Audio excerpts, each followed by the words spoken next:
Right, here we are at the Knutsford Golf Club, and we're joined with Chris Rice, who is a LIV Tour caddy. This is the video I've been so excited to do for a long time. Chris has just started a company, Caddy Clubhouse, which is so fascinating to me. So anyone who doesn't know, it's an opportunity for you guys to learn about what Chris does on a day-to-day basis, how you become a caddy. I'll let you explain a little bit more, but this is something that I am going to sign up to myself as well. Yeah. So we've basically created 2 online courses, one for club caddying and one for tour caddying. Obviously the club caddying bit is for like golf courses worldwide, UK, America, Asia, worldwide basically.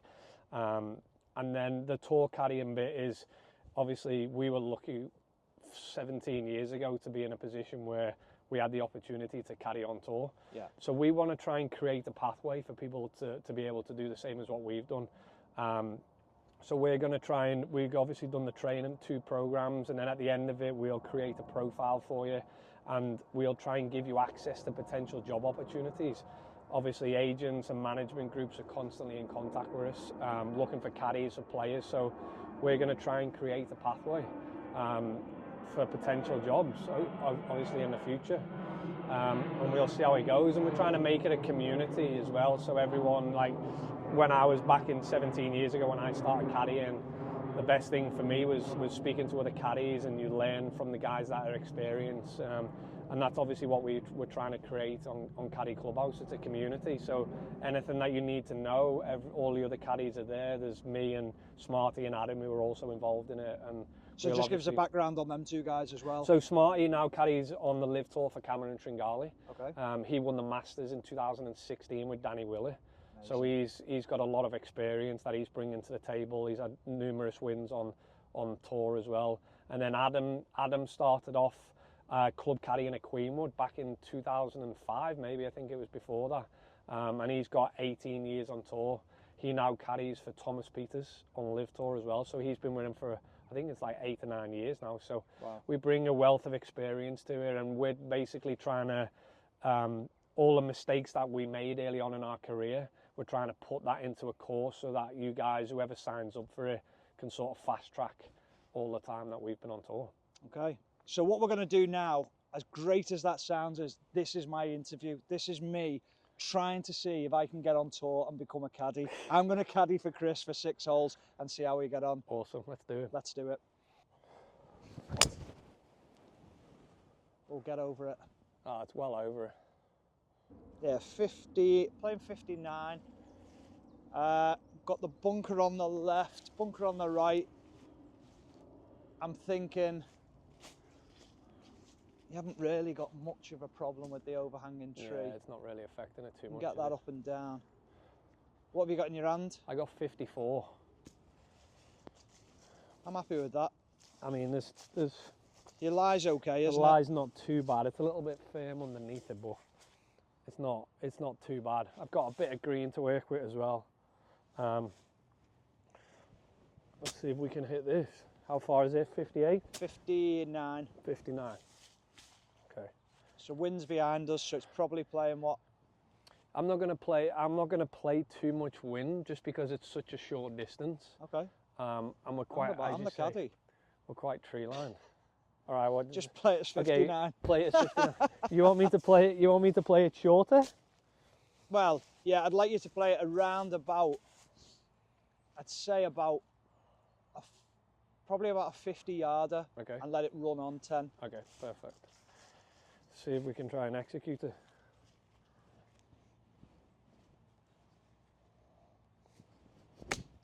Oh, hit it a bit hard. Bounced. Putting. We're happy. Yeah, bounced on me a little bit. You're not happy, but I'm very happy. I've got you on the green for 2. I'll take that. And I'll be looking straight at it. Straight at it? Okay, let's go straight at it and see where we get on. See where we end up. So I've picked the mark just in front of me, so it gives me a little bit of an indication. I like that you've got the lab putter as well. Yeah. That makes me happy. Oh no, I've laid it up, Stevie. Straight at it. The pace is a bit off there. Yeah, it was, wasn't it? Not much in this, I don't think. Not much at all.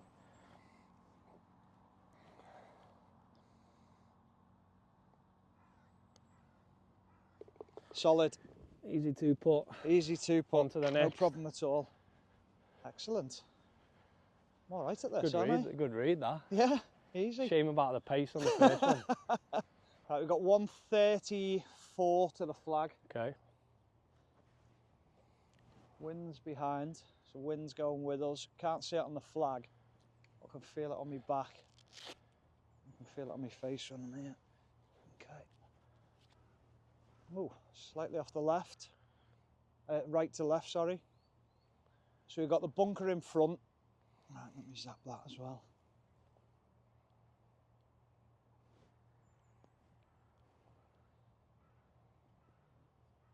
So the lip of that bunker's 110. Okay. So I think you're about a 125 shot. Okay. Perfect. 125 club. Okay, so that. And I think you can go straight over the top of it. Okay, so that for me is like a 50 degree. Is it? Yeah. So. Okay, so I think you can go straight. You want over me the to top hit? of that. You want me to hit like a 125 shot? Is that what you're saying? Yeah. Okay. Lovely flight. Caddy's hot. Right, Stevie. Good distance, mate. Good distance. Perfect distance. Happy with me clubbing. Just your alignment's a little bit off, mate. I know, I pulled it a little bit. Got a bit too much draw on it, I think. Okay, so slightly downhill. See the top of the cup. Let's have a look. If anything, just off the right a touch. Off the right edge or right more? edge. Okay, perfect. You can keep it out, mate. Yep. Right. Let's see how good his eyesight is, Ethan.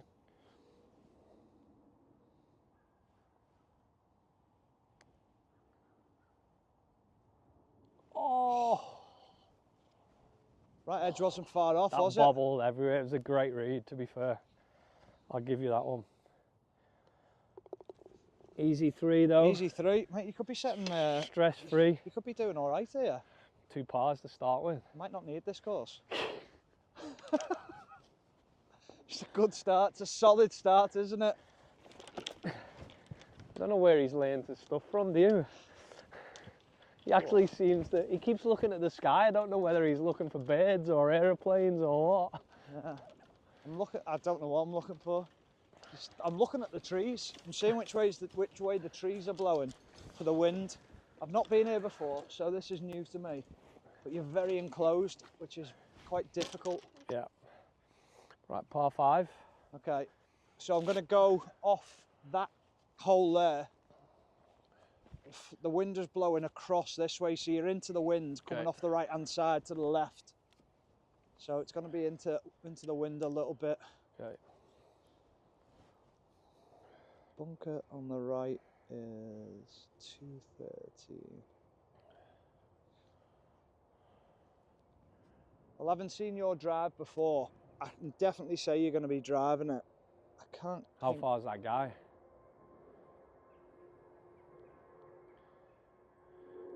The one in the middle is 276. Okay, and there's a little bit into when it's cold, so I think he's a bit out of range. Oh, you're not reaching him. No. The thing I'm going to say to you is, I'm going to get you to tee it up over here. Okay.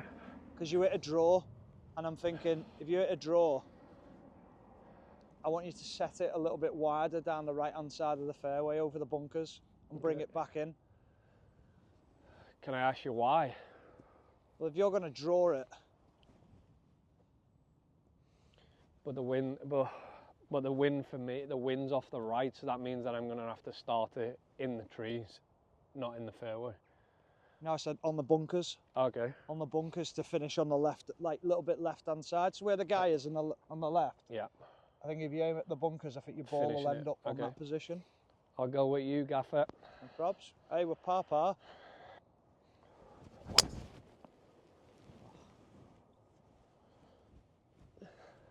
That's why I wanted it. Perfect. Hey, not bad. I mean, for me, So what would you done there? For me, there I'd go on the left-hand side because I can still, my fairway is now 40 yards wide. I can still start that in the fairway and hit it down the right and draw it back into the middle of the fairway. So it gives you more room for error. It just gives me more room for error, because if I tee up over there and I start it right side of the fairway and it doesn't quite draw, I'm in the fairway still. Yeah. Where if I start it there and I don't quite draw it, I'm in the shit. But as well, I've got my eye line. So my eye line, if I tee up on the right, I can't see the fairway. All I can see is bunkers and trees. Where if I tee on the left, when I'm looking down, all I can see is fairway. Okay. So it makes that landing zone a lot wider for me. All right. Good to know. But it went down. I mean, I'd done what you said, and it went down the fairway. You. So I trusted you. I can only go with what my caddy is telling me. Yeah. So just going into your job a little bit more. Yeah. If I was playing here tomorrow and I had a competition on, yeah. and you were my caddy, and you'd never been here before. Yeah. What's your homework for the course? What's your process? What do you go through? So I'll come the day before. I mean, if obviously tournament, like you say, is tomorrow. I'll obviously come here in the morning. I'll go in, get my yardage book. I'll have my pen.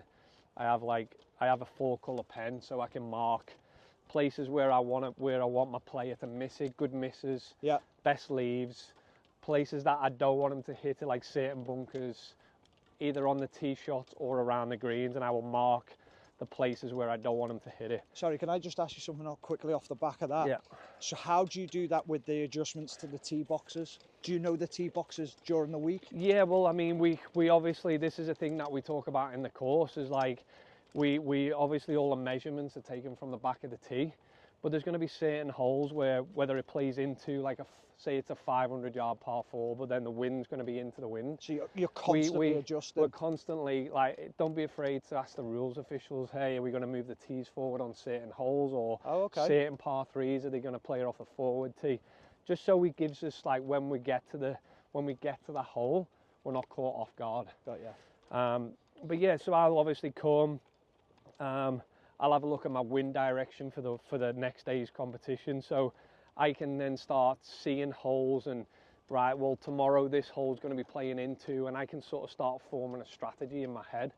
And I'll go through, I'll look at the greens, look at the slopes on the greens, where the pin positions may be, where we can pitch it, where we want to miss it to certain flags. Will you go through that with Harold as well? Yeah, I mean, like I say, everyone's different. Like Smarty and Cameron, they always sit down before the round and they'll go through every pin position, every strategy on each hole, and they'll look into it so he's ready to go. With me and Harold, we go out there, he's a field player, so there'll be certain holes where I could stand there and I think it's driver, but then he'll get there and he'll be like, I don't really see it. It doesn't really suit my eye, so I'm going to play it a little bit more conservative. So we trust him. Yeah, we just go off the moment and we make decisions. I mean, obviously, I have a strategy in my head, and a lot of the time we don't really veer away from it, but there'll be certain holes where he'll see it slightly different to me, so he'll take another club, which at the end of the day, he's the player and I'm the caddy, so yeah, what goes, really. But yeah, I do all my homework. I don't like to do it when my player's there, because I don't feel like I take all the information in, because I'm trying to clean clubs, I'm trying to throw balls back to him and stuff like that. So I like to go out there and spend sort of 3 or 4 hours on my own, just figuring it out. And I don't think you can ever walk the golf course too much. Yeah. The more you know it, the better knowledge you're going to have of the golf course, which will only help you when it comes to playing the tournaments. Cool. Right. Here we go. We've done the first part good. I don't know this course and I cannot see where the flag is. Can you give me a steer? If you bushnell that tree behind it, see with the marker post, the green fir tree. Oh, okay, yeah. And tell me how far that is, and then we'll just take the pin position off that. Okay, so we've got 253 to that back pin. Okay, so it's probably, so the pin's probably 230. Oh right, okay, so it's short. Yeah, it's probably that's right at the back of the green. Okay, so 230. Okay. Yeah. And then is it down below? Yeah, it's right at the front of the green. And then anything in front of the green? Yeah, it all sort of slopes off. So yeah, the goal is to base. I mean, it's a par 5. I can obviously get there in 2. So the goal is to just try and hit the middle of the green and forget about the flag position, really. Yeah. Go on then. What have you got? 230 in your bag? Okay, but am I hitting a 230 club? Yeah, 230 Okay. club. There's no wind or anything there. Yeah, that's a good point. Yeah, it's coming across ever so slightly, isn't it? My only concern is what's that? This is a 3-wood. Yeah, what's it go? I mean, I could probably carry this 250, 260 maybe. Right, okay. At a push, but don't forget it's cold. It's into the wind. I know. I'm just thinking. I don't want you off the back. I'd rather you be a little bit short. But I think I would rather be long than short of this green, just because of that slope. Okay. So I'm gonna go with this, because I feel like if I try and hit the other one, I don't think I'm gonna get there. Will you get much of this on the course when you're caddying? Yeah. That. Well, it's feel this, and you're giving information. and we'll sit there and we'll talk it through and say, well, why do you feel that? Yeah. And then we'll come to it. I mean, at the end of the day, the last thing I want to give to him is a positive thought. Yeah. I don't want him to go into that shot thinking he's got the wrong club or he's hitting the wrong shot. He's in control of it. I want him to feel. So for me, like if I was Harold, I'd be sitting there saying, right, well, if I hit 5-1, there's a good chance if I don't quite get it, I'm going to be short of that green. Yeah. Where if I hit 3-wood and get it, all right, it might be sort of back edge. But if I don't quite hit the perfect shot, I'm still going to be middle of the green. Yeah. Okay, let's go with it. So let's go with this and see. Then, which is? Do you say there's a bunker? There's a bunker left of the green, but I don't think we've got. I mean, we've not. You're happy with your line? Yeah, I'm happy with the line. Right, I'll leave you to it. Oh no. It was straight. We're okay. We can get up and down. Thin to win. Thin it to win it. Jesus. Right, we've got 34 in. I'm thinking, want to take this out of the equation, so a little bit of an up and down. Fly it all the way. Yeah, because I think, obviously, because the green's running up, I think you can stop it. Yeah. So what have you got in your hand? I've got 54 here. Again, because I don't play that much, my short game, I'm like, I'd rather chip one-handed. Would you? Yeah. Because I feel like when I chip one-handed, I get my body through it more. And everyone looks at me like, oh, you've got 35 yards and you're chipping one-handed. Well, I know when I chip one-handed, I'm going to get my body through it. So you're going to chip one-handed now? So let's chip one-handed and see how we get on. See what we can do.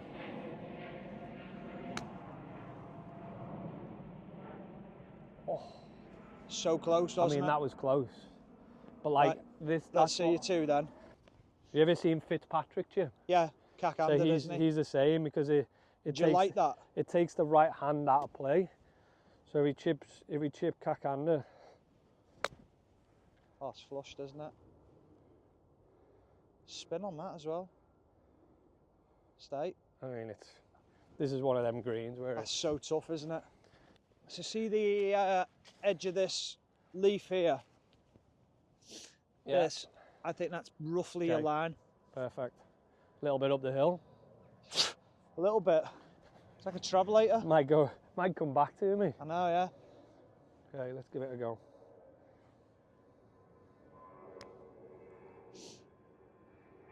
Oh, bit heavy. It was a bit heavy. But your line was great. Whether it'd have been great with the right pace, I'm not so sure, but... Neither on.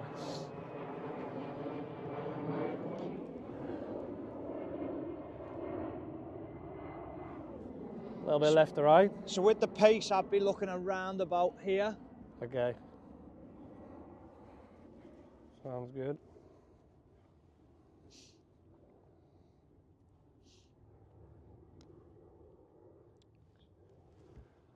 Pace. I mean, it's gone. It's a foot and a half. I just think. I think sometimes when you hit putts from when the greens are so slow like so I this, had you here, didn't I? Yeah, I think because they're so bob was about there. I just don't think they break quite as much. So what would you be roughly there? Yeah. So what was that there? Yeah, that was probably half the distance. Okay. 398. So we got 398, par 4, and it is as it sees. Trouble down the right, flag far right corner. That wind seems to have died a bit as well, doesn't it? Is it just because we're in the trees, you think? I don't know, trees aren't moving. Trees are completely still, but they're still everywhere. Yeah. And then none of the flags are moving elsewhere. What do you want me to hit down here, Caddy? I'm thinking, I'm happy for you to hit your driver. Okay. I think if we can get up there, you can get a chip on. Okay. So this time we will set it up this side. Oh no. Oh, kick off the trees. Oh. Yeah, she's come down. See, for me, I was going to say, so what would you have done? For me there, I can't see the fairway. So as soon as I look through, all I can see is trouble. Okay. Because like from my eye line, my provisional eye line, I can't see any fairway. Let me stand there. All I can see when I look up is trees. So for me, if I would always, on this hole, because I know there's trouble right, I'm at a standard where I can hit a fade if I want to hit a fade. You didn't tell me that. Well, but I'm letting you caddy for me. Yeah. So now if I was to stand on this hole, for me, I would literally like all the trouble's right. I want to keep it up the left half. Now, I can stand there and hit it aim left. I just want to be able to look up, and I want to be able to see space. I want to be able to see space. I don't want it to be able to look up and just see trees. Okay. Because that to me then brings trouble in. So even that left side now, that's not an issue to you? That's not an issue for me now, because I know even if I hit a shot and it doesn't quite fade like I want it to, yeah, I'm always going to have a chance of getting it on the green. Okay. But it's going to help me visualize the shot a lot better. So let's see if we can just hit it up the left and see if we can hit a bit of a fade. Oh, beauty. We spoke on the tee before about me potentially, well, not potentially, I want to do the course. Yeah. What will I gain from it? Because from my perspective, I'm looking at it thinking my game is poor from course management. Yeah. So I'm thinking, will I improve that side of my game? But for people who are looking to sign up, what are they going to gain from this course that you're putting on for the caddies? I mean, at the end of the day, they're going to gain a lot of the experience that we've picked up over the 17 years. We've basically put that into one course. So all the mistakes that we've made in terms of altitude, how to figure out the wind, tee position, saying the right things at the right time, being able to judge like lies, flyers, what happens when you hit it in the rough. We've tried to put this all into one course, so you'll gain a lot of knowledge from that. But the most important thing that we're trying to achieve is to try and create, like I said to you before, is try and create a pathway for you to do what we do. Yeah. Now, we're going to try and give you some access to potential job opportunities. We're never going to guarantee you a job, but at the same time, we're going to do our very best to educate you, so that if when the job does come up, you're ready to go. Yeah. So that for us is what you're going to gain. From a golfing perspective, I think if you want it, it will help a lot of people understand their own game. Yeah. Like I said to you before, whether how you think, where you tee the ball up on the tee box, how you figure out the wind, just all stuff like that, which will obviously pre-shot routines, how to pack your bag, what clubs to use in certain weather situations, yeah, and just stuff like that will help you into your own game. Have you got an age demographic that you're looking at, or is it just anyone who's interested? Anyone who's interested, really. I mean, we've put an age limit of 18 on the tour course. Okay. Just for the sole fact of like the guys. Well, there isn't really a reason why we've done that. I think for the club caddying bit, we want guys to be able to come out of school, out of college, and find something fun to do. So we've made the club course 16. Okay. And obviously the tour course is 18, because obviously you're going to be traveling a lot, and we don't expect a 16-year-old to be booking his own flights, booking his own hotel, leaving his mum and dad at home. So that we've put a sort of a cap on that. But I mean, you'd be surprised how many people have inquired. We've had like 65-year-old guys applying. Wow. To do it, which is unbelievable from our perspective. Yeah. Has it had a better response than you thought? 100%, yeah. Yeah, that's great, isn't it? I mean, there's a niche in the market for it, and obviously we're trying to, like I say, we've had so much fun over the 17 years of doing it. we want to try and create that pathway for people to do it and enjoy it as much as we can. And it's not, I mean, listen, it's not just about the money, it's about you're getting to see different parts of the world, you're traveling, you're meeting new people. And that for me has been a massive eye-opener. It helps you grow up as well from a young kid, like growing up and just taking care of yourself. Cool. But yeah. Excellent. Right, your ball's on the right here. We're going to play that one. Is it? Right, we've got 142 in. Okay. Bunker on the left that I can see, bunker on the right. So ideally, as I've just seen you at a fade there, I'd be thinking tree trunk in the distance is possibly a line with a bit of a fade on it. Okay. And it's dead. It feels dead. Not like really no much wind at all. So I don't know whether that flag's at the front or I think it is because it's right up past that. So I'm thinking if you hit round about a 150 club, okay, just over the back of the flag, okay, because then we're taking the bunker out. Okay. And I think as well from your lie, from that lie, it's not the greatest of lies. Okay. So do you think that this ball's going to fade from that lie?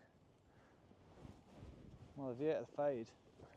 But if you look at the amount of grass that's around it, like there's maybe a bit of grass that's going to get stuck in between the club face and the ball, which is obviously then going to reduce the amount of spin. Never thought of it like that. So okay. So all right then. So what are you thinking then? Teach me. I mean, I think it's going to come out a little with slightly less spin, which means that it might go a little bit further. Yeah. And I don't think it's going to have much movement on it, whether it's a draw or a fade.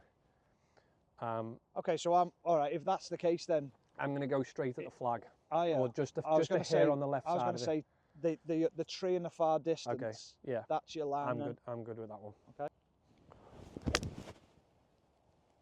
You've gone flag hunting. Oof. See, looks good. I think that's massive. Do you? Yeah. And I think, yeah, I just think it was coming out with no spin. So what would you have advised me to hit I would have there? hit wedge all day there. What did you hit? 9? I hit 9 iron. Which is a what? A 150 club? 150 club, yeah. So you'd have been happier hitting a shorter club? I would have hit, because I knew it was going to come out with less spin, which then for me I know that it's going to go a bit further.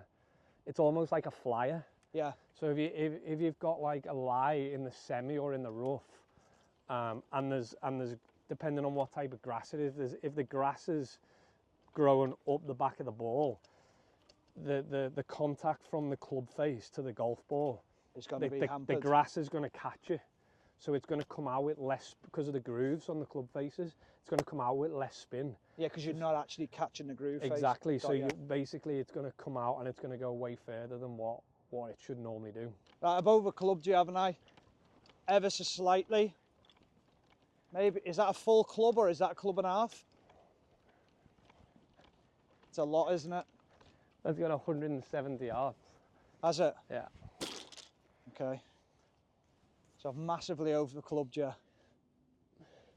But I don't think we took what we didn't really take the wind into account. Well, I can feel it now. Yeah. I've just come and stood here and I'm looking at the tops of the trees and I'm thinking there's nothing there, but I can feel it coming into me face and you can see it slightly on the flag. Yeah. So I understand that now. Right. It's a nice lie, that. I think you can nip a nice, like, what have you got in your bag, wedge-wise? I've got 50, 54, 58, pitch and wedge. 58. 58? No, let's go 54.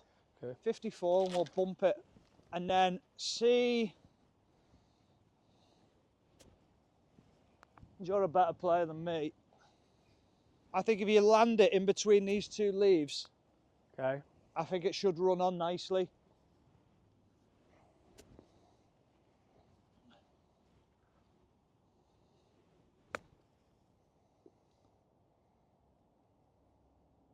It's a good job you didn't land it in between the two leaves. That's not bad. We're putting. I don't think you need to go outside the hole. It's just sort of... Okay, just inside left. Just there. Okay. You're happy with that? Yep. I'm going with you, Caddy. Okay.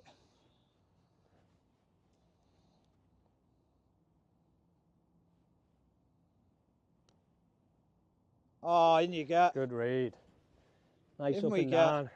Par. You made up for the Made second up for shot. it. Your putting made up for it as well. I'm not sure. So, I yeah, would have I would never have played that with a 54. Why?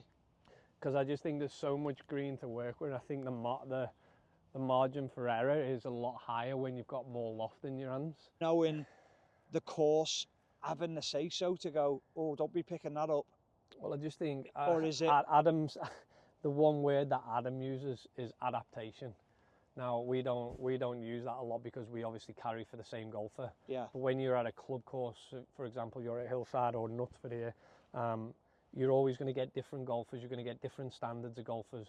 But at the end of the day, they're paying you a service so you can help them basically get round in the best possible score that they can and give them the best experience that they can. Yeah. Now, if it means you standing there and saying, I think that's the wrong shot, and then they execute that new shot better than what they would have done with the old shot, I think that gives them that confidence, and they obviously then go away from it and think, I'm going to try that shot a bit more.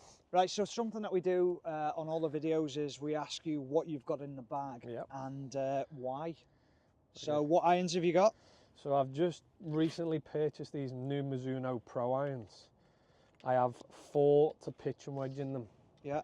I mean, they're a great looking iron. I've always used like a blade type club. Never really been a big fan of the big chunky ones. So yeah. These have got very blade looking, but they've got that bit of forgiveness in it, which I need. Yeah. So and how long have you had them? I've probably had them about six months, I would say. And you get fitted? I got fitted, yeah, for them. So I've always used these NS Pro modest shafts, but I've always used a 105 shaft weight-wise. Yeah. So when I got fitted, we went slightly heavier, which obviously the dispersion was a lot better in the 120. Yeah. Yeah, and they feel really solid. So have you noticed a massive change in the technology in clubs over the time you've been playing, and then obviously what you see on tour as well? In the irons, not so much, no. Okay. I mean, they're all very similar. Every brand nowadays is very similar. Yeah, they're all very good quality irons. Obviously, the technology was more in the woods. Yeah. I've seen that develop over the course of 17 years, I'm guessing, in terms of the size of the head, small, big, then they've sort of gone back the other way. Yeah, and then what have you got in the wedges? So I've got my old boss's wedges, funny enough. I've tried TaylorMade wedges, I've tried Ping wedges, and I've gone to these. He gave me these a few months ago in a 50 degree, a 54 and a 58, and these are the SM9 Vokey wedges. Okay. To be honest, they've been really good for my game. I never used to carry a 50. I used to always have 52, 58.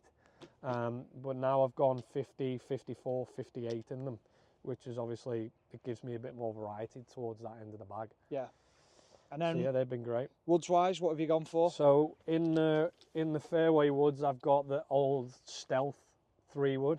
Yeah. Which again is really good. It's a 1/4 inch shorter.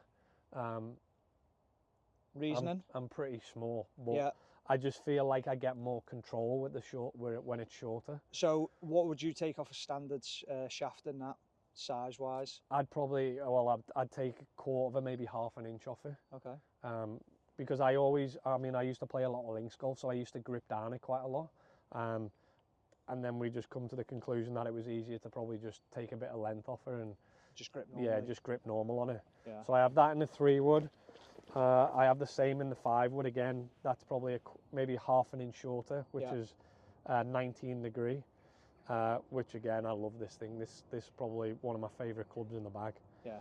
I've also got a 7 wood as well in this, which is amazing, but I've not got it in the bag at the minute. Yeah. And then what's the driver? And then I've gone for the mini driver. Oh yes. Come on. It used to be a big strength of mine driving the golf ball, and obviously over the last 15, 20 years since I've stopped really playing full time. The longer the club, the more I find I wasn't as accurate with it. Yeah. And I always hit my 3 wood amazing, and then I'd hit my driver and I'd hit it all over the place, and I was like, what is it? So I found this mini driver, which to me looks more like a 3-wood, so I don't know whether it's psychological or not. Yeah, yeah. And I've got this with this Ventus shaft in it, and I've got this the length of a 3-wood. So Right. it's a little bit shorter. It's got an 11.5 degrees on it. And this, when I've done testing, this goes just as far as my normal driver. Wow. But it's a lot more accurate as well. Are you finding a lot of guys on tour using them? Not so much. The first time I seen this was when Bryson had it in the bag. Yeah. But Bryson had the 13.5 degree. Yep. He was using it more as like a strong 3-wood. Okay. And when I seen him on the range with it, I was like, wow, that looks amazing. Why won't the pros use it on tour? Is it just because they're so accurate with a longer driver? These guys are so good with the driver. And but if you're saying there, you're hitting it just as far as a regular driver, would they not get more accuracy from this? I mean, yeah, they get more accuracy, but their swing speeds and stuff and how good they are and how good they swing it, they're going to get a lot more out of the driver. They might not be as accurate with the driver, but they'll hit it 40, 50 yards further maybe. So it's going to vary player to player. So a few times I've seen like Tommy Fleetwood have it in his bag and Rory. Yeah. So what's the purpose of that? So I think they basically have the same as what Bryson have. They has a 13.5 degree. So there'll be some golf courses where you don't really need driver, quite tight, quite tree lined, but you still need to give it a good whack. So this will obviously go a bit further than a 3-wood, but it'll be a lot more accurate than a driver would be. So for me, I mean, I'd rather sacrifice 15, 20 yards and hit it in the fairway. Yeah. Some of these golfers, they hit it that far anyway. They would rather be further up and in the rough and wedging it on rather than being a bit further back. So, yeah, this has been a big game changer for me in terms of accuracy. Yeah, it's helped me massively. Yeah. And then putter-wise... And then this thing, I take this thing out and everyone's like, what the hell are you using here? But I've got the same myself. You've just got the longer... I just got the longer grip on it. It's a little bit heavier. So when I first, on LIV Tour, they first started coming out, obviously we'd spent a lot of time with Adam Scott. Yeah. Adam Scott's been using it for years. And it's obviously changed his game drastically. And they come out onto LIV Tour about a year ago. And I was trying and I was like, the weight of it felt amazing. The feel of it felt so good. So yeah, I tried using it and I had a 35 inch at the time. And it was a bit long. I've always used like 33. I used to get coached by Phil Kenyon years ago, so I was always over the ball a lot and I was always like very palm to palm. And then obviously a few months ago at the start of this year in Miami, I was just playing about on the putting green, just messing around and hitting putts, and I started hitting putts with this and I couldn't miss. Yeah. Yeah, I mean, I just don't feel as though, even if it don't put a great stroke on it, I don't feel as though it moves too much. It comes back. Still gets a lovely roll. And it's got a great roll on it as well. So, yeah, this has been a great addition to the bag. Par 3. We've got a bunker on the left, short bunker on the right, which I'm going to ping now, which is 156. Is that right? Yeah, so that flag looks like it's at the back of the green. Yeah, yeah. Sort of middle to the back. So I think it's probably about 165 to the front, maybe. Yeah, I can feel the wind ever so slightly now, and I'm just looking at that flag through there, looking at the trees. Can't really see much on the top of the trees, but I can definitely feel something, a bit of a breeze. And it's quite cool, isn't it? Yeah, it's cold. It's gone a bit colder on it. So I'm thinking you can hit, what did I say? It was 183? 181. Yeah, 181. I'm thinking you can hit a 175 club. Okay, perfect. If you're happy with that. For me, that's sort of right in between a 8 and a 7. So I'm gonna go with it. I was gonna say, because you were so big on that one. Yeah. I think the wind's stronger, but you were in a better lie, weren't you? Yeah, it was almost a flying lie, but we're hitting it off a T-peg here, so we're obviously. Should we go with the 8 and see how we get on? Let's go. What do you think? Yeah.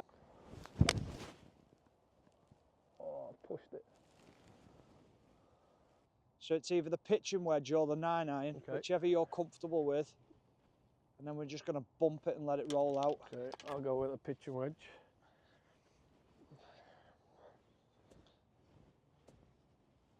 Are you all right with your distance? Yeah, I got it. You sure? Yeah. You going cack? Yeah. Oh, heavy. No. Oh. bit heavy-handed, weren't it? Still managed to spin a little bit. We're putting, so it's downhill. Ever so slightly. Let's have a look. I'm happy for you to go straight at that. Straight at it. Are you? Let's go.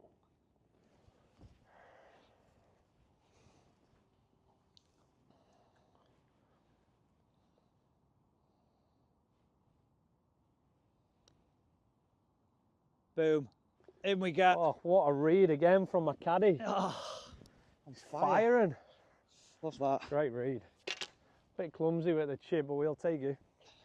Right, last hole. Okay, last hole we got. Of 6. So we're on a par 4. 364. 364. Okay. I've got no idea where I'm going here. So you just zap them bunkers. See the bunkers just straight up? Yeah. So you just zap them and see how far it is, and then we can figure out how far we need to hit it. Okay, so they're 267. Okay. 267. Yeah. Okay, so we want to take them out, do we? We don't want to be in there, so what's your 3-wood? 3-wood are probably 250, 260. And then what else have you got in your bag? We've got 5-wood. What's that? Probably 240. I'm happy with the 240, yeah. 240? Oh, no. Too much. Right, mate, well, obviously we've been out here, we've been talking a bit about Caddy Clubhouse and obviously our games, but obviously you're an ambassador for Golf Clubs for Cash. Yeah. What is it you actually try and do, or what do you actually sell? What's the idea behind it? Sell everything. Irons, putters, your drivers, 3-wood, second hand.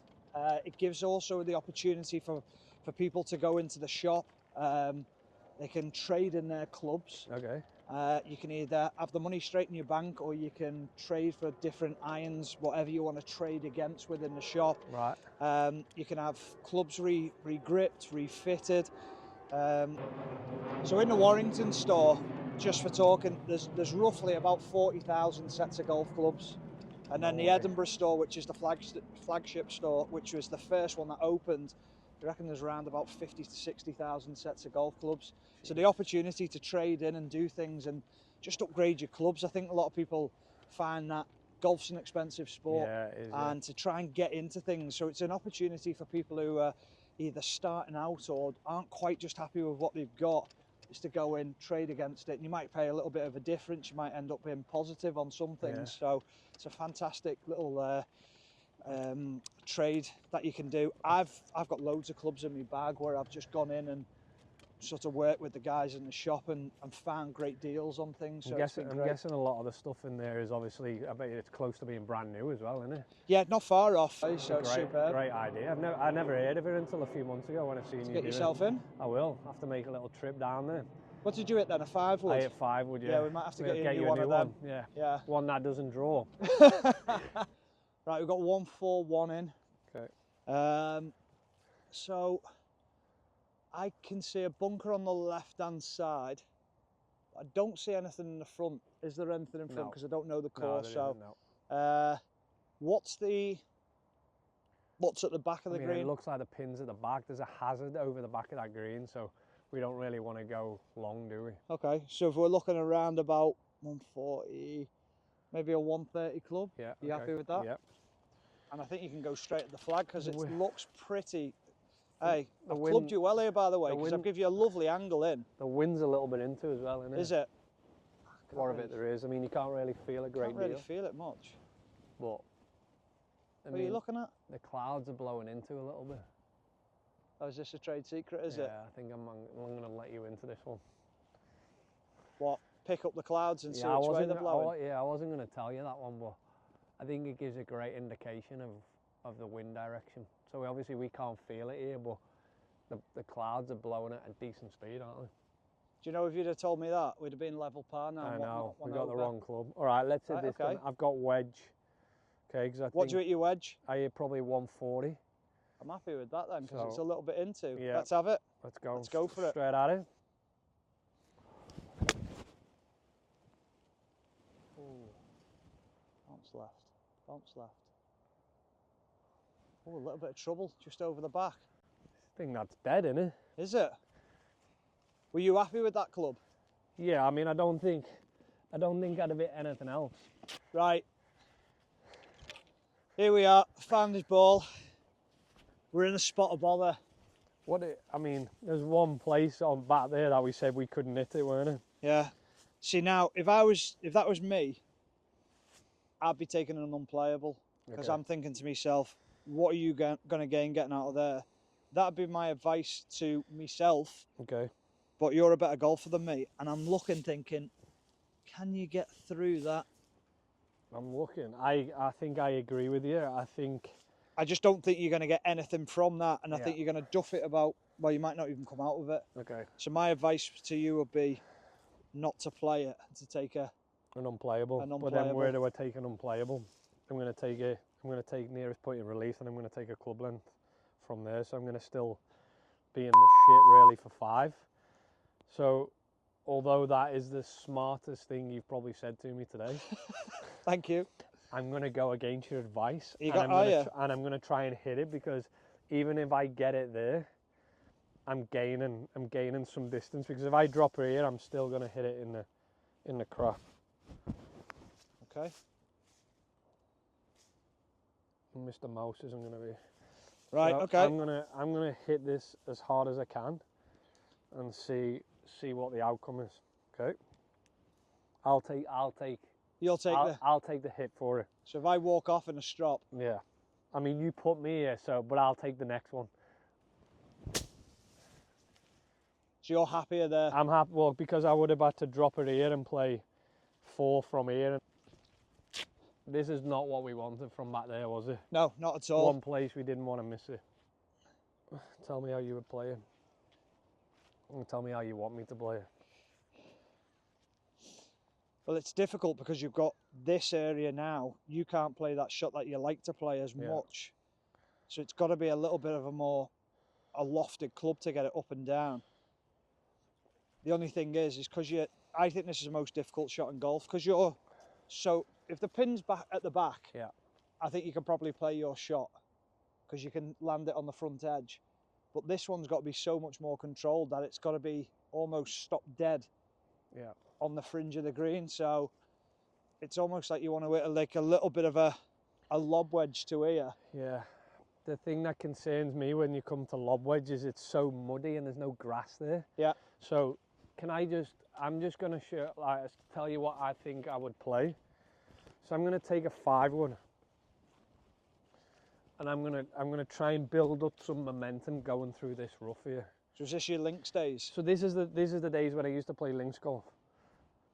Because if I try and play lob wedge and I try and get that in the air, there's a pretty high chance that I'm gonna chub it straight in front of me because there's no grass there. Yeah. It's so soft. So you're using this like a putter? So I'm gonna use this like a putter. It's a 5-1. I would either use a 5-1 or a 3-1. So a narrow stance. Yeah, narrow stance. Grip it like I would grip a putter, and just.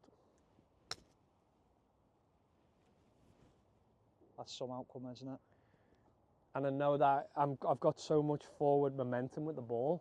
It's always got topspin. So even though there's a lot of rough here, I've hit it hard enough where it's got enough topspin to get it up and over it. I'm actually good at reading putts, I think, but I can't putt. So I've got you downhill ever so slightly, and I'd say left edge. Left edge. I just think it falls this way. Okay. I'm trusting you. I'm going to go with it.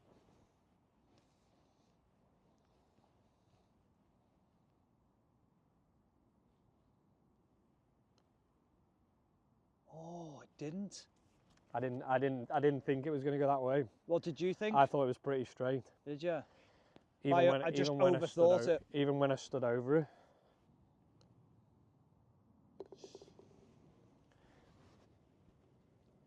Right, well played, mate. Thanks, Stevie. Thank you very much. Thanks for your time, mate. Enjoyed that. Okay, so I've obviously caddied for you there for 6 holes. I feel like I've learned so much just trying to navigate you around the golf course. I've been more sensible than I would be in my own game as well. Yeah. How have I done?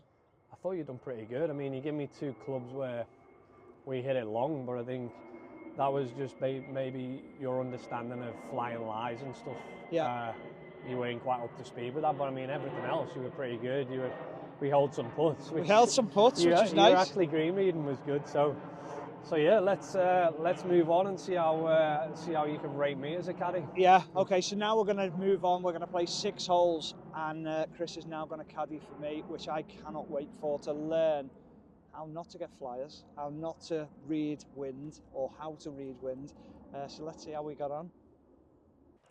Okay, so a bit of a change already. I've just got the big stick out. I'm whacking it. I'm thinking straight down, no problem. But Chris has alerted me of the bunker. Give me the distance. Roughly 200, you say? Yeah, I mean, that bunker's probably about 220 to reach it, but straight away, the one thing I notice about all amateur golfers is you've teed the ball up before you've even thought about the shot. You've not thought about the wind. It's a common mistake. I see it so many times. Okay. So what I want you to do is tell me why you've teed the ball up there. Because it's opened the course up and give me an opportunity Okay. to hit straight down the middle. To be honest with you, I had a golf lesson not so long ago, so I hit a fade, and he was always like, if you're going to hit a fade, more so off the right-hand side of the tee. Yeah.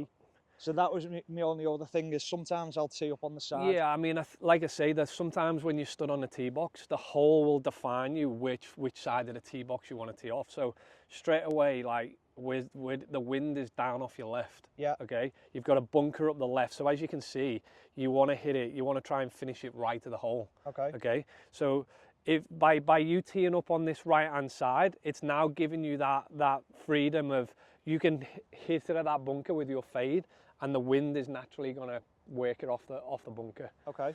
Now, if you were going to tee it up, like you've teed it up, all right, you've not teed it up in a bad spot, but if you were teeing it up on this side, you've obviously got the trees on the left, you've got you hit a fade, and you've got the wind off the left, so straight away, it's working you towards the right. Okay. So yeah, I mean, if I was you, I would tee it up a little bit, give yourself a little bit more room and tee it up a little bit more right. I was also thinking the patch of grass was nicer. All right, well, yeah, you can go there.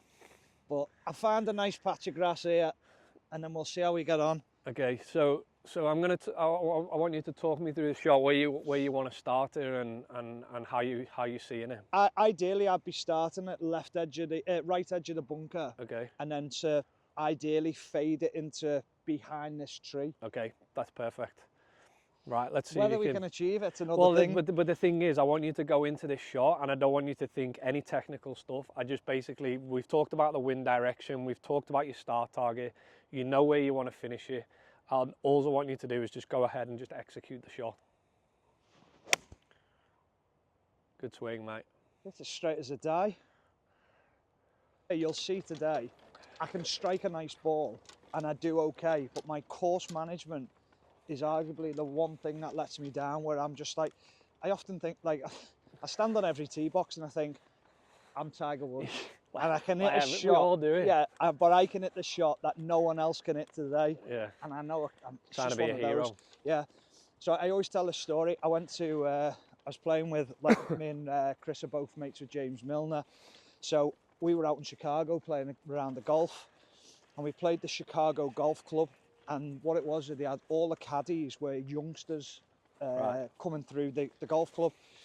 So this young girl comes over, she was 15, and she says, I am your caddy for today and whatever. So she's like, just come and hit a few balls on the range and just see how you're hitting it and things like that. Now, I was off about 18 at the time. I was an awful golfer. I was like really struggling. So first tee anyway, I've hit one down the sides, but they've got like long grass on the side. So I went, oh, gives a 7-iron there. And she went, no. Started laughing. There's your lob wedge. She was like, just get yourself back and play. We'll try and get back up and down for par. I went, no, I'm going to go for it. I reckon I can make that.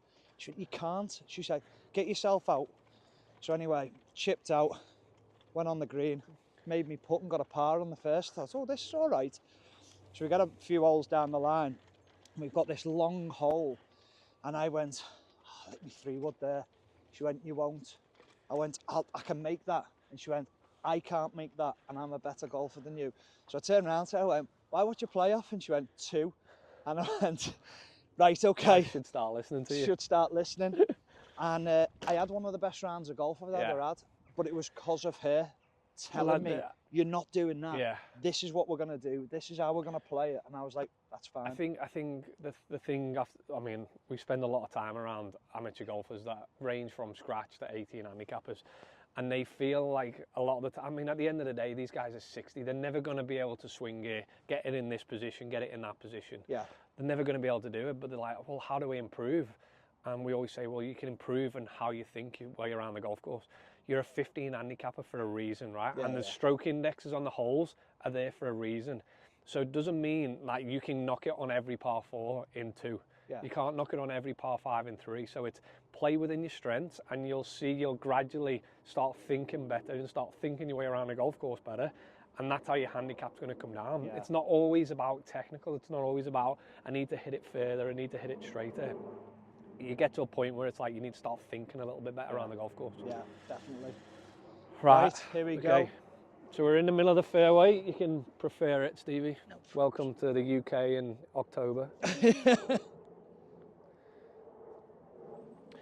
Okay, so we got 146 yards to the flag. Okay. Now the wind's down. As you can see, there's various ways of judging the wind, especially on these tree line golf courses. You throw a piece of grass up and it can blow in different directions. So a good indication for me is the clouds. So you can see the clouds are blowing down off your left. So I'd say, I mean, it's cold. The ball's probably not going to travel as far as what you would like. So that 146 for me is probably playing about a 140 shot. Okay. Yeah, there's probably 10, maybe 15 yards of breeze there, but it's 10 degrees, so the ball's not going to travel as far as what it would do in the middle of summer. Okay. So I would like you to stand there and hit a 140 shot, playing, so a 140 club. I mean, the flag is on the right-hand side as well, and you can see there's bunkers up the right. Yeah. So for me, what you're aiming for is there's a flag just left of it, which is 15 feet away, and just hit it middle of the green and try and give yourself a chance of birdie. All right. Okay. Right, I'm going to hit an 8 iron. Okay, so your natural shot is a little bit of a fade, did you say? Yeah, usually. Okay. So I'd be aiming roughly right edge of the bunker in front. Let me work this out. I'd probably aim for the right edge of the far bunker on the. Okay, perfect. On the green. Yeah, and then we want to get it coming down just on that flag in the distance there, just left of the pin. Hopefully. Yeah. Okay. Okay. I've pushed that. It's the right club. Yeah, I mean, you struck it pretty good, didn't you? Yeah. I mean, the divot's going right where you aimed it, which is... Probably left the club open ever so slightly. Yeah. Fully loaded, mate. Straight from Golf Clubs for Cash. A lot of the stuff is in the bag, but the bag's not. Sorry, guys. I went to Preston Golf Club a while ago, so this is the other thing I'm trying to do. I'm trying to play in like opens. Yeah. To try and get better. Yeah. And be competitive with golf and things like that. But I played at Preston. They had a lovely bag collection, so I thought I'd like that. Got all the gear, tall bag, the lot. Oh. You got to look the part, haven't you? Look the part, feel the part. Yeah. No, it's, all the gear, no idea, as correct, they say. Correct. Yeah. Same with me, mate. It's interesting there, though, talking about the clouds. I'd never even thought that. I more often will look at the tops of trees. Yeah. But and then obviously you like you say, you're shade, or you're so covered, and I think a lot of guys, like, they don't hit the ball sometimes above the tree line, so the trees, the ball doesn't really get affected too much by the wind. Yeah. As soon as you start hitting it above that tree lines, that's when the wind will start taking its toll. I mean, this for me, I've been on tour for a long time. This can be one of the trickiest golf courses when it comes to understanding the wind, because you'll get days here where there's no cloud. Yeah. And it's like, well, how do you know which way to, so for me, I go into caddy mode, and I pick the wind, I look at the forecast and see which direction the wind's going in. And then on the first tee, I'll get a sort of a brief, like, on my weather app, and I'll see, right, okay, it's coming from the north. I know which way north is on the first tee, and then I'll stick with it for the round. Yeah. Because there'll be times around the golf course where you're so sheltered because of the trees, you can't really feel it. But once it gets above the trees, you know that it's up there helping or down, and it just makes that decision a lot easier when it comes to committing to the shot. Yeah. Right, Stevie, let's see how good your short game is, mate. We'll soon find out. I mean, distance-wise, that was perfect, weren't it? Yeah, it was the right club. But like sometimes when I talk about back in the fairway, I talk about missing that pin 15 feet right of the hole, 15 feet left. Sorry, is because if you push it, if you pulled it a little bit, you're going to give yourself the best chance of getting up and down. Yeah. Now, obviously, we've missed the green right here, and it's all right. It's quite a tough shot. But yeah, let's see how you get on. Talk me through the shot. Well, this is the tough part, isn't it? How'd you judge it? For me, I'd just be thinking anywhere on the green's good. Give yourself a chance. Just give myself something. Yeah.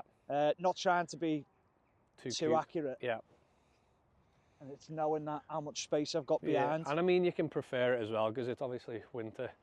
But again, play within your strengths. If you put well and you give yourself a 15-footer, I mean, again, we go back to handicaps. Play within your handicap. If you've got a shot here, you're basically here for one. So if you chip it on the green and you've got a 15-footer, potentially you're going to walk off with net par anyway. So net birdie worse. Yep. So okay. Again, just pick what club are you using there? 58. Okay. Something to get it up and down. Yep. Again, be fully committed to the shot. Thinned it. Oh. That's awful. Little chili dipper there. That's what I'm struggling with though. Chipping, I mean, chipping's a hard part of the game. See, I'd really... You want to cut that? No, it's all right. See, like from here, like if I go round the green and like practicing, I'd flop it. Yeah. I'd be like, open the club up and have a proper go at it. So why are you not doing that now? See, because I'm petrified of going in there or getting under it too much. I worry about the consequence of it. When you're stood there practicing, if I was to say, right, you've got two balls here, and you've got one that's going to save your life, what shot are you going to hit? You got two balls. I'd still worry about it in a flop shot. Well, I mean, yeah, but which one would you prefer that you're going to get it on the green as opposed to not? Because at the end of the day, if you stand there, right, and you're playing a practice round, and you open the face and you hit a flop shot, and you do it 9 times out of 10, yeah, the situation's exactly the same. It doesn't change. Yeah. But when you go into the shot, you've got to feel 100% committed to the shot that you're going to execute. Yeah. Does that make sense? Yeah, 100%. Gone at it. There you go. Pretty good. Not too bad. Okay. Right, we've still got a 5-footer for net par, haven't we? Yeah.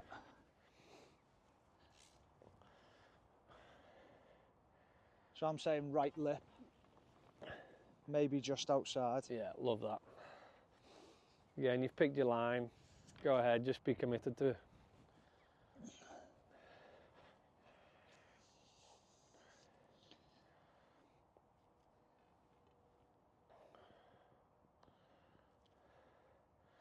Jesus, you took that back like you were having a 45-foot putt. Hey? Oh, You nearly, I thought you were going to hit it, Ethan. right, let's do it again.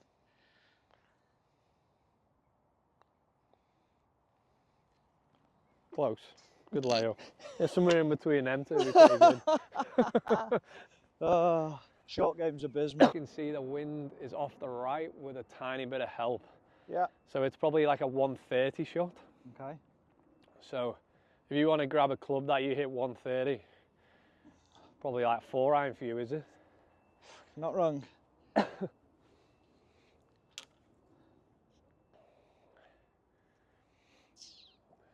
Torn between two clubs here.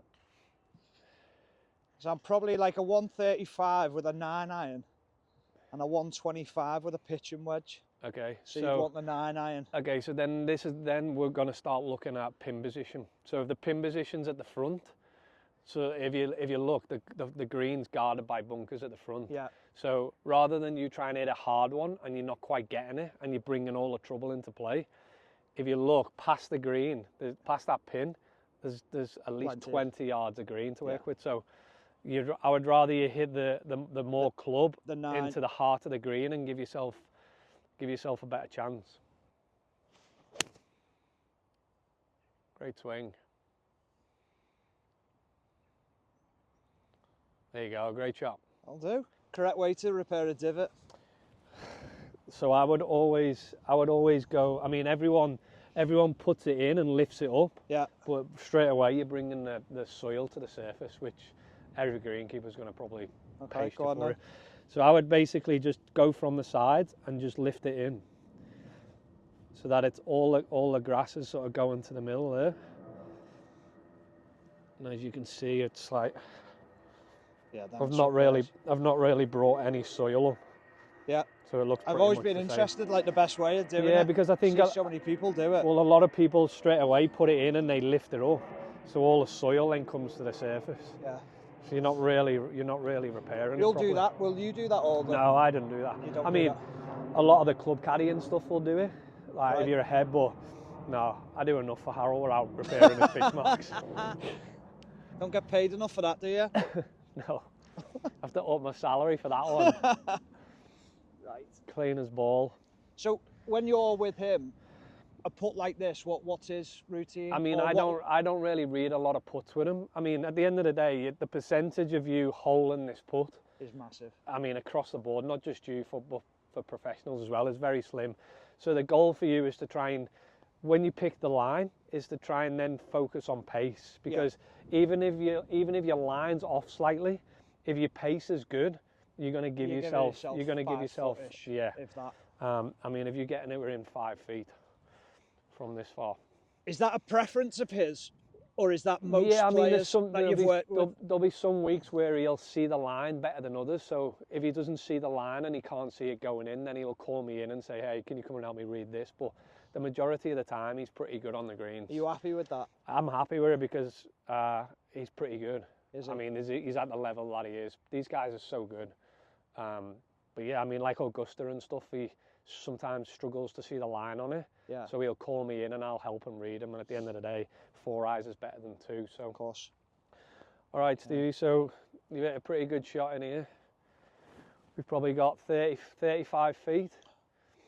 So all we're trying to do here is we're trying to two-putt. We're trying to get us in the range of a tap in, hopefully. So do you know what's going through my head now? Come on, talk to me. Don't 3-putt. Honestly. I mean, from a footballer, I love how positive he's been on the last 2 holes. No, honestly, when I'm in and around the green, I'm just like, my mentality is so different. Oh, I've read that wrong. And I've underestimated it. Do you know what I mean? Straight away, you're aiming there straight away. Hey, so where have you got it? Have you got it pretty straight? Yeah.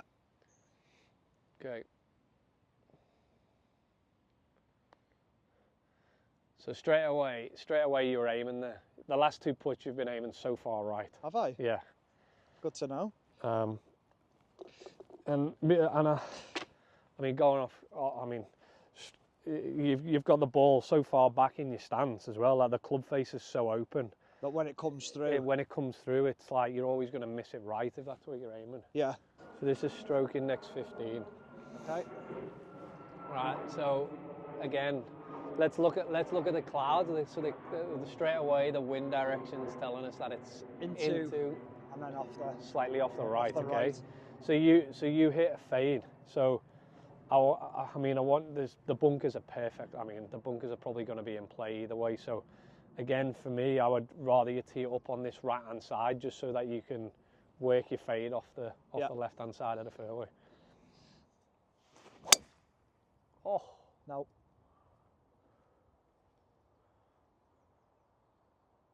Got probably 245 yards to the green, Stevie. Yeah. Mini driver. I mean, yeah, if you want to do it, I mean, you're probably going to make 8. Yeah. But this is going to sound stupid, but I mean, you've got to play within your strengths. Like, it's a par 5 for a reason. Yeah. So the goal for us is to try and get it on the green in 3, not 2. And then obviously you give yourself a birdie chance. Okay. And if you don't make birdie, you're going to give yourself a par chance. Yeah. So we've got 240. So if you break that down, if we hit it 130 or 140 yards from here, it's only going to leave you 100 yards to the front of the green. Yeah. So it's like, I don't know, for you it'll probably be 8-iron, 8-iron, 8-iron wedge, something like that. So for us now, we're not going to take the miracle shot on. We're just going to try and get it back into the fairway as far up there as we can and give ourselves a wedge in. Okay. So as you can feel, the wind's into, it's cold. I mean, it's actually sat all right, so it's not too bad. So for me, I would want you to hit like a 160 club. Okay. Just because that breeze is quite fresh. Maybe even a hair more. Oh no, fat. Right, so we've got 129 yards to the flag. So anything short of this green is it's a massive hollow. Even sort of 5 yards onto the green, if it pitches at the front half, it's going to come all the way back. Okay. So the goal for us is to try and play it middle of the green, which is probably 10 yards, 5 to 10 yards past the flag. So the flag's 130. We're going to try and aim to pitch it 135, which is to the heart of the green. And then you've probably, I mean, that wind's freshened a little bit, as you can see. It's quite strong, isn't it? It's straight in, probably a hair off the right. I would almost play it like a 25-yard hit there. So now, straight away, we've gone from the flag being 130 to now hitting a 160 shot. 160. Yeah. And that 160 shot's going to hit us past the flag, which is going to give us the best chance, if we don't quite get it, to still be sort of middle of the green. Okay. It's not faded at all. I thought you said you hit a fade. It's a draw. Right. So we missed the green left. Now we're terrible leave. I mean, it's not the best leave. I mean, the goal was obviously to try and get it past the flag, but it is what it is. We've got to deal with it. So, talk to me how you seeing this? I'd be thinking of getting it. I've got to get it up enough to let it sit on the green. Yeah. But you also want to keep it left of that flag, because if you don't hit the perfect shot. Well, I'm almost thinking I've got to go over the bunker. Yeah. Over the edge of the bunker, which is dangerous, but it's obviously. There's the only play that you've got. Yeah. I mean, you've got 40 yards to the flag. Okay. Again, this is one of them where if you give yourself a 15-footer, 20-footer. If I give myself a 15-footer, I'm absolutely delighted. We're walking in. I mean, look at the angle though. This is the thing as well. It's like this. You don't get taught this on a driving range. No. This is where, I mean, this is the thing. You've got to guys have got to get out, practice a short game, hit shots like this. Yeah.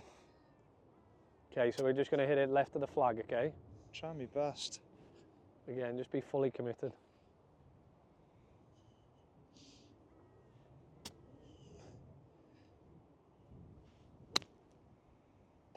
Sit down. Right, too much. It's come back on the green. So for me, it's going to break quite a lot left to right, and it's down the hill. Okay. So if you just line it up with that line, I mean, it might not break as much as that, but be a bit more neutral with the ball position. Like move it this way, because I want you to be like. So keep going that way. There you go. Now that to me is a lot more of a neutral look. Okay. And then just trust the line. At the end of the day, just rock your shoulders and just hit it through.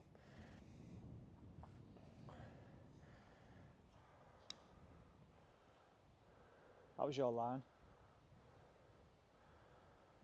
Dodgy line, that. I mean, you've hit it 4 feet short. That was too bad. Right, so I'm going to line it up for you again.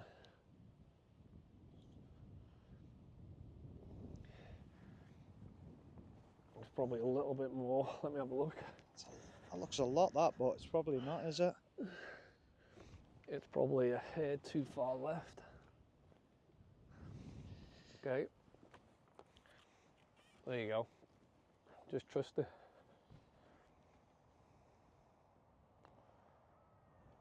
Got to hit it. Good line. Good line. Very good line. Again, teeing the ball up on the correct sides is a massive thing. Like, because you hit a fade, all the trouble's on the right, the wind's off the left, pushing it to the right. If you were to tee it up on the left-hand side, you're giving it 10 more yards. Yeah, you're making the hole a lot harder than it needs to. Yeah. So straight away now, you teeing it up on this right-hand side, you can easily pick a target up the left allow for the wind to bring it back, but also allow for your fade, and then you've got 30 yards of fairway. Yeah. So certain courses where I love when you do the tee boxes and you strike and got them, the lines, and I can align myself up better. So sometimes on this now I'll struggle with my alignment because I'll be thinking there's danger on the right, and I'm thinking I'd rather be left, and then you end up pulling it left so much. I think that then becomes, you need to start then making something part of your pre-shot routine, in terms of like maybe picking something that's a couple of feet in front of you. Yeah. Whether that's like standing there with a club and saying, right, well, there's that marking, or it's a leaf, right? There's my alignment, so there's on that tree, and then straight away you're not even looking at the ball. You're concentrating on that marker. Yeah. So now I can go into that ball, and I'm lining it up to that. So then that just gives you that commitment to the shot. I think sometimes as well, though, I say I've got a fade. Sometimes I don't. Yeah. And that's the confusing thing as well, where you go, sometimes I'm better just aiming down the middle and accepting what I hit. Yeah. But the danger is... But my thing with that is if you give yourself enough leeway, like in the terms of the tee position and where you tee it up, even if you aim it up the left-hand side of that fairway and it stays straight, further to go. It stays straight. You're still on the left edge of the fairway. Yeah. Worst case scenario. And then if you do fade it, you've got 30 yards of fairway. Yeah.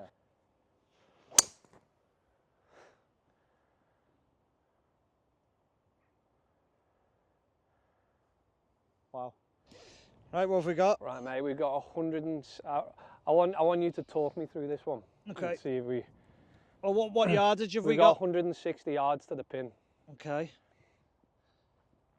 Let's see if you've learned anything in the last few holes. Well, bunker on the left would ideally be my line. Okay. To fade it into that position. Yeah, so where are you trying to finish it? I'm trying to finish it probably left of the flag. Okay, perfect. Because I don't want to be going in that trap on the right. Yeah. Wind's going down to the right hand side off the left. Yeah.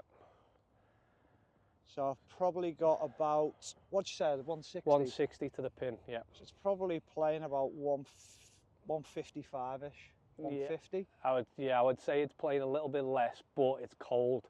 Yeah. So yeah, I think a 150 number's pretty good. Maybe a hair more than 150.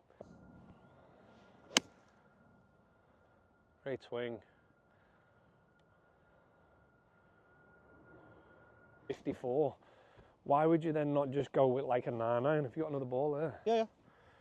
I'll play this one, but like a 9-iron is just get it running out, less loft, and just play it like a putter. Everything's like this. Because now you're using a 54, but as soon as you don't bounce it, it's muddy, it's wet. The margin for error is going to become a lot higher. Right, let's have a go at that one.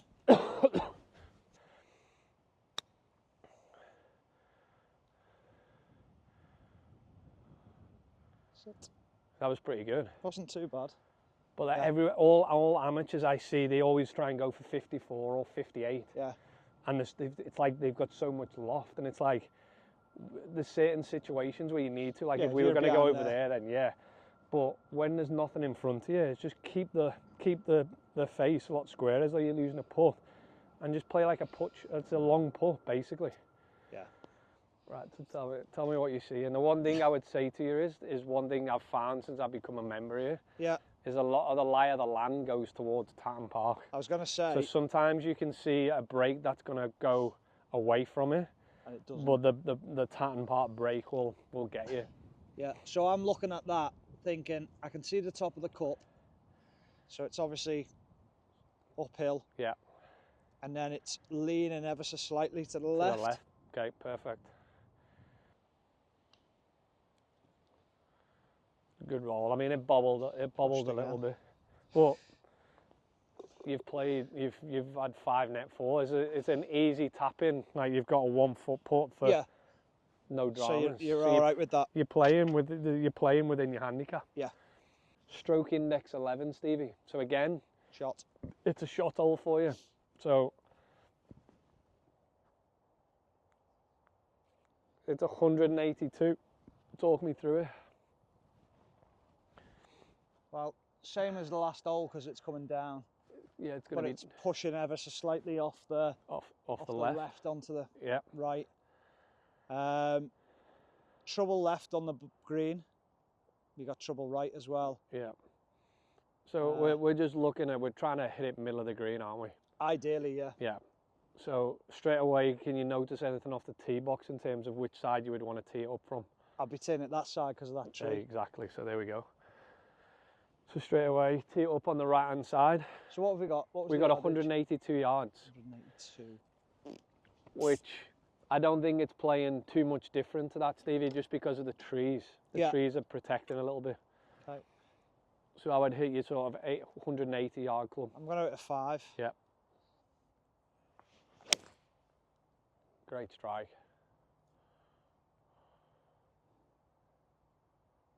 Oh, there we go. Get me 9-9 out. There you go.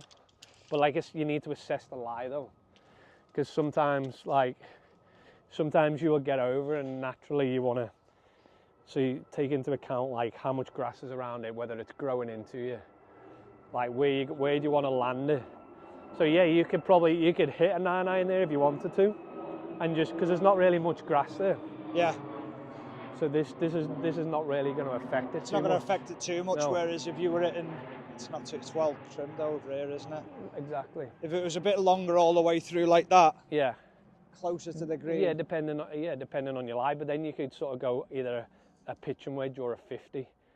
I would say just like Pete Cowan always says, never use 58. Right. He says always use like 54, no matter where it is, because you can manipulate a 54, but it's got less. The bounce is completely different on it. Okay. Everyone just naturally goes for the 58 to try and pop it in the air. Pop it in the air. I mean, a shot that I used to use growing up on S&A, I used to use 3-wood all around the greens, links course, keep it on the ground, use the contours. Okay. Beauty. See, now your margin for error becomes a lot less. Yeah, whereas I'd have probably chunked that about. Yeah, or either knifed it. Yeah. But now you've got to put for 3 net too. Yeah, because one of the things I've been doing is I've been getting in a position here, and I do like you say that I don't necessarily think about the lie. The stroke index of the hole. Yeah. I'm thinking, right, I've got to get this up and down to get a par. Yeah. Straight in my head, I'm thinking I've got to get a par here. Yeah. Just play within your strengths. Yeah. There's a reason why it's stroke index 11 and you're an 11 handicap. Yeah, of course. It's because it's not an easy hole. Yeah. So it's like play within it. You're going to give yourself a great chance of making 3 net 2. Yeah. But worst case, I mean, you're going to tap it in and you've played to your handicap. Yeah. Falling off the left ever so slightly. But it's, yeah. I mean, it's slightly uphill, not massively. Yeah, fraction, not a lot. I mean, a lot of the time when you're playing on greens around this time of the year, they don't take the break because there's a lot of bobbles in it. The grass is a bit longer, so a lot of putts I always see they're pretty straight. Just go straight. Yeah, I mean, you can give or take a little bit from the left, but yeah. I suppose in my head I should be thinking, if I get me net par, exactly, I'm happy. I mean, you're not going to be too far away if you go straight. Yeah. I mean, the goal is to try and hold it from here, obviously, but... Of course it is, yeah.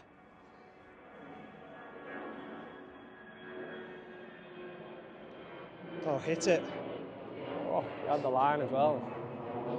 Any chance of hitting a putt? You want to keep it just left of that because there's like an overhanging tree on the right. So if you hit it straight I'm this going yellow... That mound. See, yeah, the mound's perfect. Yeah. Great swing. See the difference in the flight, Stevie? Yeah.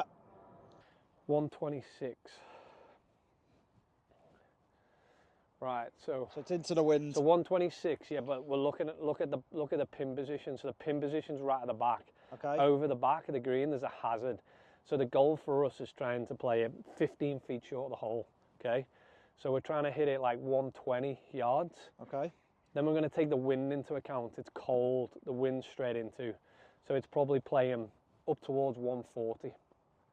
Again, this is a shot hole. You're here for none. Yeah. We're taking it 15 feet, 20 feet short of the flag. 2 putt.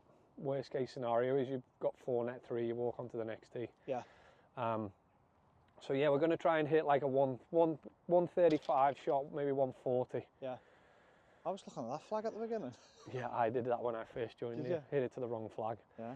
All right, so as you can see, Stevie, the flag's on the right-hand side as well. So we're trying to finish it left of it. So just give yourself a little bit of room in terms of your start line. So edge of the green. Edge of the green, perfect. And just trust it. Great swing.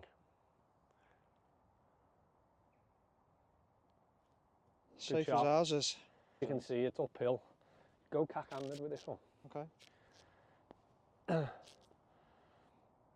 And then break-wise, Stevie, I wouldn't... Just straight at it? Yeah, I wouldn't give it too much because you're going to be... It's up the hill, it's bobbly, there's a lot of leaves on it. From this distance, you're more thinking about pace. Weight. Yeah. So yeah, just a little bit uphill, it's bobbly. Just go cack-handed and just go ahead and trust it. Hello, hello. Oh! What a putt that is. I mean, that stroke is pure. Yeah. You're lined up a lot better. The pace is I mean, look, you've just tapped it in for a 4-net 3. Yeah. Without any problems. I mean, there was no dramas whatsoever on that hole. You've hit a good tee shot. You've played smart. You've given yourself a chance. I mean, even if you'd have whacked that 6 feet past, your next putt's for 5-net 4. Yeah, yeah. You're playing within your strength. Right, okay, so that's the 6 holes done, Chris caddying for me. I found it massively interesting. There's a lot that I've learned from it. Position of the tee box, where to set myself up. I play with a fade, if you like, so trying to understand that side of the game. Yeah. I think the other thing I looked at was I've not stopped looking up at the sky. I've been looking at the clouds constantly, seeing which way it's blowing, which way the wind's going. But if you had 3 tips or a couple of tips that you could give to, like myself, a mid-range handicapper, what would they be? I think just play. There's a reason why you have a handicap, and there's a reason why there's a stroke index on the holes. Yeah. Play within your strengths. Don't try and, you don't have to get on every par 4 in 2. You don't have to get on every par 5 in 3. Play to your strengths. And if you're giving yourself birdie putts or par putts, I mean, the goal for high handicappers should be to keep double bogeys off the card. Yeah. That's the first tip I would say. Second tip I would say is don't overthink it. At the end of the day, you're playing around with your mates. That shouldn't change from playing a social round as to playing in a competition. Yeah. And swing smooth. Don't overthink the golf swing either. But yeah, they would be the 3 things I would say, because everyone's so obsessed with the technical side of it when it comes to playing on the golf course. And that's not the only way to get your handicap down. Yeah. Again, like I say, there's guys that are out there that are 15, 18 handicappers that are older, that the swing's never going to change. It's ingrained in you. But you can get your handicap down by just thinking a little bit better. It may take you an extra 15 seconds on every shot, but it's going to make a massive difference to your handicap. Brilliant. So there we go. That's 6 holes with me being caddied by Chris Rice, the LIV Tour caddy, which is just incredible that we've got this opportunity to be able to tap into Chris's knowledge and understand what he does on a day-to-day basis. And I'm really excited to play my next round of golf and try and take into account exactly what Chris has told me and work on my game. So like, subscribe, follow if you can, and I hope you enjoyed the video.